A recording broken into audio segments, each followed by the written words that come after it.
Buenos dias mga amigo ug amiga ug maayong buntag Espanya. Unya karong adlaw o banin na pud ko ninyo kay mangita na pud ta og kwarta. Sa tinuod lang bitaw mga higala, perti yung lisura mangita og kwarta niini dapita. Pero dili man gud ta pwede mag-urong kay magutman ta. Mao na nga kuyogi na pud ko ninyo sa akong journey karong adlaw. Let's find kwarta. So para makatipid ta sa atong biyahe, mag-train ra ta. Unya kay nahotda naman ta og bala, magpaload isa ta. So kay nahuman naman ta og paload, tara na, let's go na. Sunod ta kang ate, ug asa siya paingon. Dili mi kauban na ug dili pud mi kaila. Unya kay naa naman ta diri sa station, maghulat isa ta kung unsang orasa mo abot ang train. Mo nang magbidyo-bidyo isa ta, maglakaw-lakaw. Pero kana bitaw mga amigo ug amiga nga feeling vlogger ka. Pero og tan-aw na gani ka sa mga tao, mauwaw ra dayon ka. Ay sos, perting lisura. Ug sa wala magdugay mga amigo ug amiga, naabot ra pod ang train nga akong gipaabot. Busa, manakay na ta. Unya ka na bitong daghan kay mo mga pasahero sa train. Unya magbidyo-bidyo ka. Unya og tan-awon gani ka sa tao nga imong nabidyohan, mauwaw ra ka og kalit. Kay bawo mo nga ng feelings ngayon ana. Pero bahala sila og tan-awon ko nila. Basin di ay, dirita makakwarta.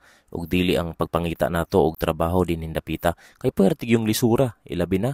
Wala tay dokumento nga mga dala-dala.